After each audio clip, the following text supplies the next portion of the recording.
한동훈 당대표 저서 다시 한번 읽어드리면요. 이렇게 기재가 돼 있어요. 나는 당대표인 내 결정을 따라달라고 거듭 요청했다. 이에 더해 추 원내대표 명의로 개헌 반대 입장을 명확히 내달라고 했다. 원내대표까지 개헌 반대 입장을 내면 당의 공식 입장인 것을 더 강조할 수 있다고 생각했다. 하지만 추 원내대표는 당대표인 내가 입장을 냈으니 별도로 입장을 낼 필요가 없다고 했다. 라고 기재를 했습니다. 네.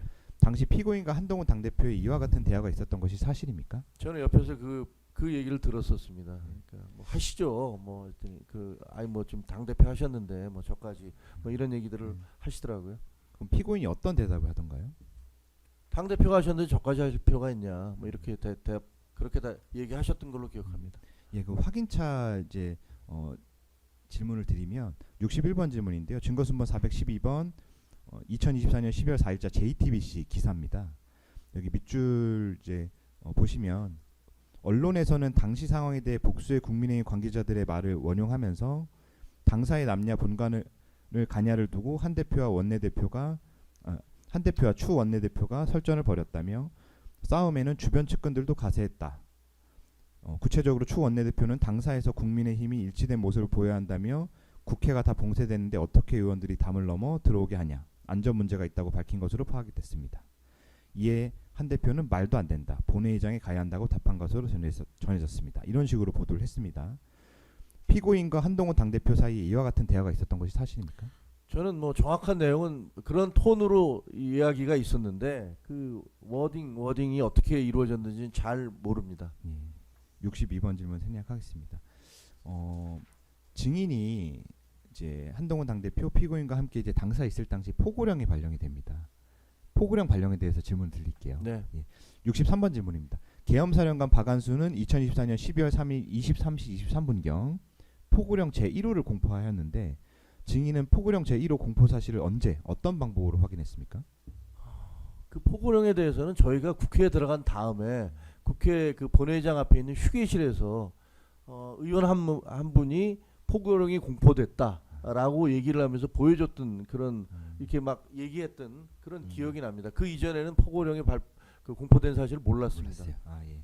그러면 그 당시에 그 국회 본회의장 대기실에서 네. 포고령 보셨다고 했는데 포고령 꼼꼼하게 읽어보셨어요? 다 읽어보지는 않았습니다. 그냥 몇 가지에 대해서 얘기하는데 그때 이제 율사인 의원들도 있는데 그때 있으면서 뭐 거의 미쳤네. 이게 말이 돼? 뭐 이런 얘기들을 했던 기억이 납니다. 예. 포고령 보여드리겠습니다. 증거순번 432번 포고령 제시합니다. 포고령 제1호에는 국회와 지방의회, 정당의 활동과 정치적 결사 집회, 시위 등 일체 정치 활동을 금지하고 이것은 제1항이고요. 모든 언론과 출판을 계엄사가 통제하며 이거는 이제 3항입니다. 위반자는 영장 없이 체포구금 압수수색을 할 수 있다고 기재되어 있습니다. 증인도 이런 포고령 제1호 내용 확인했습니까? 예, 그때 당시에 뭐 거기 있는 사람들이 얘기를 하면서 이건 말이 안 된다. 이거 불법이다. 이런 얘기를 했던 그런 걸 들었던 기억이 납니다. 예. 그럼 증인은 이 계엄사령관 박안수가 발령한 포고령을 보고 어떤 생각이 들던가요? 그건 뭐 기본적으로 그 계엄 자체의 선포가 저는 불법이라고 생각을 했고 이건 헌법을 어긴 행동이다라고 생각을 했고 거기다가 포고령에서 정치 활동을 금지한다는 뭐 그리고 제가 기억하기에는 그때 무슨 그 의사들에 대해서 전공의에 대해서 뭐 처단한다 뭐 이런 표현이 있었던 걸로 기억을 하는데 그게 적인지 어딘지 뭐 하여튼 그런 걸 보면서 이건 말이 안 된다 그런 얘기들을 저뿐만이 아니고 거기 대기실에 있었던 사람들이 했던 기억이 납니다. 그냥 이제 증인이 생각할 때는 어차피 이미 불법인 비상계엄에 불법이 더 얹어졌다고 생각하셨던 거예요. 그렇습니다. 66번 질문입니다. 그럼 증인은 이 포고령에 따라서 국회의원 등 정치인들이 체포 구금될 수 있다는 생각은 해보지 못하셨어요? 아니요, 그 뭐 당연히 어떻게 나올지 모르겠는데라고 했고 잠시 뒤에 뭐 실제로 뭐 체포조가 투입됐다 뭐 이런 얘기를 제가 시간 전후 상황을 잘 모르겠어요. 왜냐하면 너무나 이게 그때 당시에 어수선한 상황이었고 그다음에 무슨 뭐 헤리콥터 소리가 막 들리고 군인들이 투입됐다라는 얘기들이 나오고 그래서 그때 전후 관계를 제가 정확히 시간별로 기억하지는 못하겠습니다. 그럼 정리를 하면 어차피 증인은 포고령 이전부터도 정치인들이 이제 체포 구금될 수 있다는 생각은 이미 하고 계셨던 거네요. 저는 그렇게 생각을 했습니다. 67번 질문입니다. 이제 포고령 발령 당시 당사했던 이제 한동훈 당대표도 이제 자신의 저서 그럼 질문을 좀 수정하겠습니다. 그럼 한동훈 당대표는 포고령 언제 확인했는지 기억나세요? 그때 아마 거기 있을 때 같이 했던 걸로 기억을 합니다. 그럼 한동훈 당대표도 당사했을 때는 포고령을 확인해 보지 못했던 걸로 기억하시는 거예요? 본인이 했는지 없는지는 잘 모르겠습니다만 그 시간대가 어떻게 되는지를 몰라서. 근데 저는 그때 들었던 게 그 휴게실에서, 그러니까 그 대기실에서 의원들이 얘기해서 들었던 것 같고, 그때 한동훈 대표도 거기 있었고, 그때 거기에 대해서 이거 말이 안 된다라는 얘기를 주고받았던 기억이 나기 때문에 아마 거기서 보지 않았나 싶은데 정확한 건 모르겠습니다. 네, 알겠습니다. 네. 그 다시 한번 확인차 질문드리는데 그 포고령에 대해서 한동훈 당대표 등과 이제 얘기를 나눴다고 말씀하셨잖아요. 그렇죠. 포고령 거기 있는 내용에 사람들이 대해서. 다 예. 얘기를 했었죠. 그럼 그 장소가 당사인 건지 본회의장 대기실이었는지 다시 한번 좀 확인해 저는 주시겠어요? 본회의장 대기실로 기억을 하고 있어요. 왜냐면 제가 다른 사람들은 언제 봤는지 모르겠습니다. 근데 저는 그때 거기서 사람들이 얘기하는 거를 들었고, 그다음에 당사에 있을 때는 제가 들었던 기억이 별로 안 납니다. 예. 그런 기억이 없습니다. 네, 알겠습니다. 68번 질문입니다. 증거수만 1590번 국민의힘 국회의원 텔레그램 단체 대화방 제시합니다. 이제 국민의힘 국회의원 108명으로 구성된 텔레그램 단체 대화방 보여드리는 겁니다. 주진우 의원은 포고령이 공포된 직후인 2024년 12월 3일 23시 24분에서 23시 25분경 이런 메시지를 공유합니다. 즉시 계엄을 해제해야 합니다. 지금 민주당은 당을 넘어서라도 국회에 들어가는 상황입니다. 계엄 해제안에 반대하는 분 계시는지요? 한동훈 당대표라는 메시지를 이제 공유를 하는데요. 이런 메시지가 어떻게 공유되는지 알고 계십니까? 저는 그 방에 들어가 있지 않기 때문에 저 메시지가 어떻게 나간지는 모르지만, 그때 당시에 여러 사람이 모여 있으면서 빨리 더 많은 의원들이 오게 해야 한다. 그래서 이걸 해제시켜야 된다라는 얘기들을 계속 갑론을박도 아니죠. 다들 그렇게 얘기를 했습니다. 그럼 어떻게 하면 빨리 오게 할 것인가라고 얘기를 하면서 뭐 메시지를 당 대표도 보내고, 뭐 제가 기억하기에는 누가 대신해서 보냈는지 모르지만 박정아 의원, 주진우 의원 뭐 이런 사람들이 계속 보냈던 걸로 알고 있습니다. 하지만 제가 받은 게 아니기 때문에 저는 그냥 그날 그 옆에서 지켜본 분위기만 알고 있습니다. 네, 알겠습니다.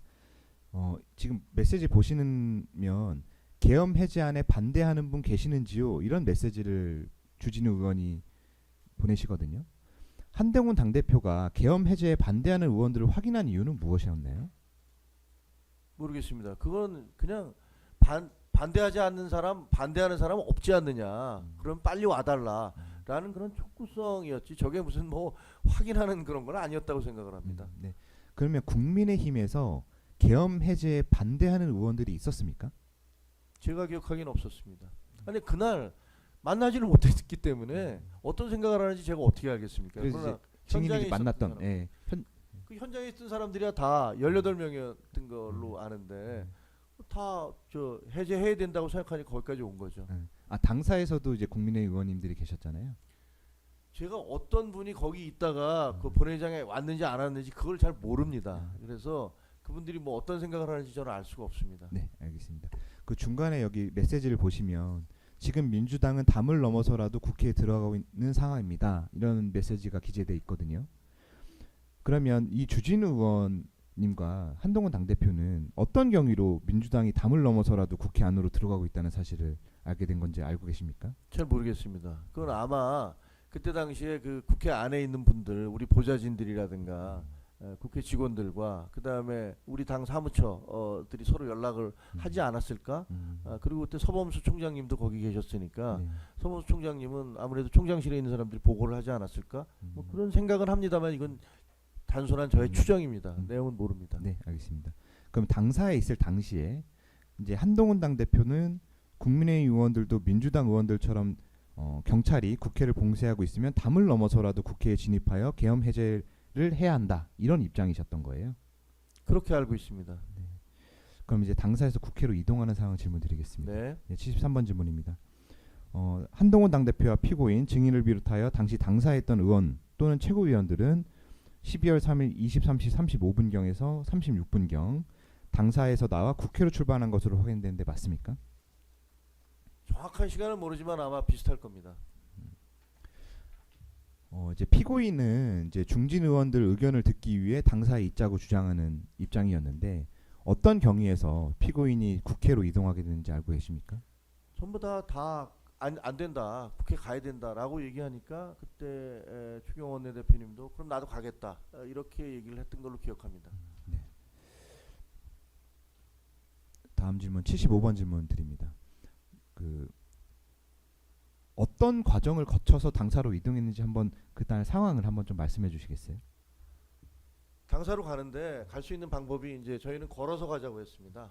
걸어서 가는 것은 걸어서 일단 거리가 굉장히 짧은데다가 걸어서 가야지 그 기자들이나 유튜버들이 이제 그 국민의힘 지도부도 국회로 가고 있다라는 것들이 중계가 되기 때문에 그래야지 이 비상계엄을 막는데 조금이라도 도움이 될 수 있다라고 생각을 했기 때문에 뭐 일부는 걸어가기로 했고 제가 보기 추경호 원내대표님은 아마 차를 타고 가신 걸로 알고 있고 그렇게 해서 나눠서 갔습니다.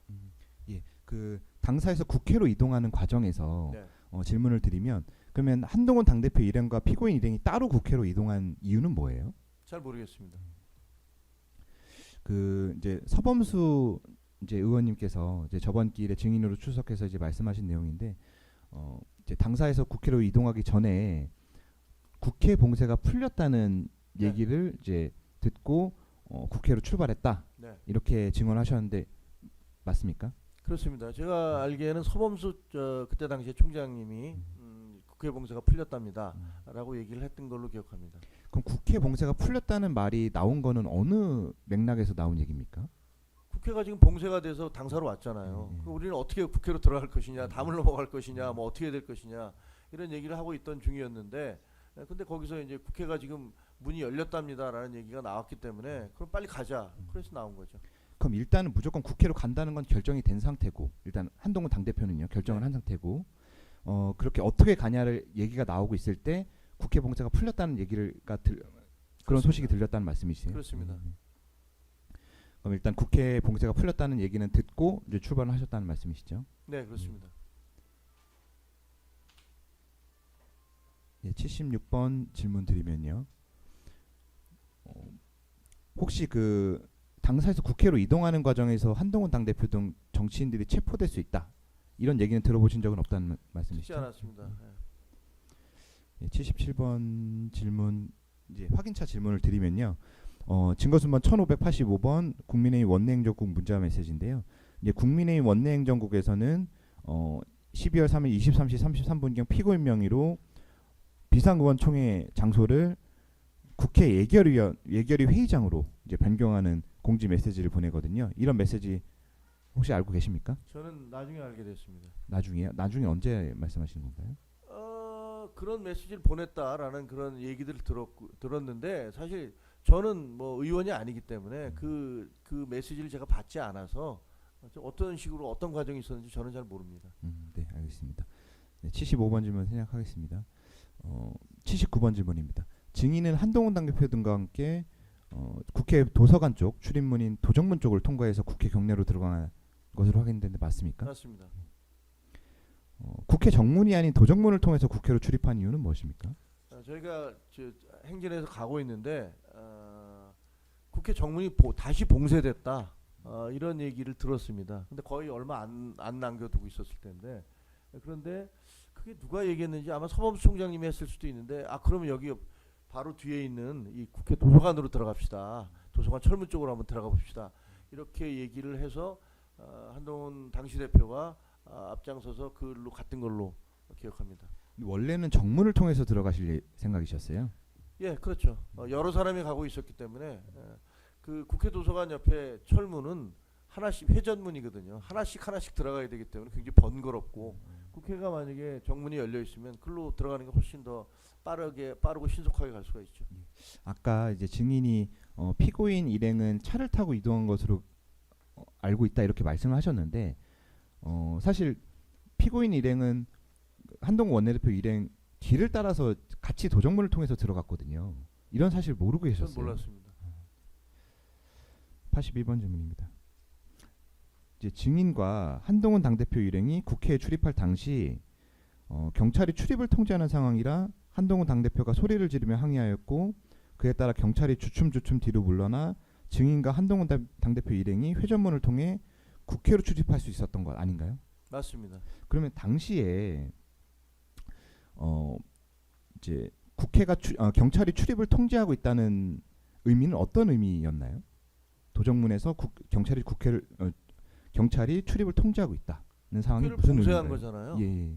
불법적인 행위를 한 거죠, 뭐. 그럼 바로 도정문에서도 경찰이 모든 국회의원들, 정치인들에 대해서 출입을 허용하고 있었던 시기는 아니었어요? 그러니까 이게 굉장히 막 그 섞여져 있는데 완전히 봉쇄됐다, 다시 열렸다, 그 다음에 그 국회의원들에 대해서 출입을 허용해주고 있다, 뭐 이런 얘기들이 계속 왔다 갔다 했어요. 그리고 출입증을 보여주면 다시 들여보내준다. 아니다, 이제 그것도 다 봉쇄했다. 이런 얘기들이 계속 떠돌아다녀서 뭐가 진짜인지 뭐가 거짓말인지 알 수 없는 혼란스러운 상황이었고, 저희는 어쨌든 국회로 가야 된다는 생각에 의해서 나갔던 것이고, 그다음에 거기서 한 10분 정도 걸어서, 10분도 안 걸릴 겁니다. 아마 8분 9분 정도 걸어서 그쪽으로 걸어가다가 정문으로 가다가 다시 봉쇄됐다, 아무도 못 들어간다 라는 얘기를 듣고 바로 뒤에 있는 철문으로 가서 회전문으로 가서 한동훈 대표가 거기 서 있던 경찰관한테 막아 쓰더라고요. 그러니까 한동훈 전 대표가 저 정말 이러실 겁니까? 제가 누군지 몰라요? 라고 얘기하니까 그 경찰관이 주춤주춤 뒤로 물러나더라고요. 그러니까 거기서 이제 한 명씩 그 회전문을 통해서 통과하게 된 겁니다. 그러면 당시 그 도정문도 경찰이 출입을 통제하고 있는 상황은 맞았네요. 네. 출입을 통제하고 있었는데 한동훈 당대표가 이제 이러실 겁니까? 이렇게 좀 따져 물으니까 이제 경찰이 출입을 허용해줬다, 네, 이런 말씀이세요? 네, 알겠습니다. 82, 83 생략하겠습니다.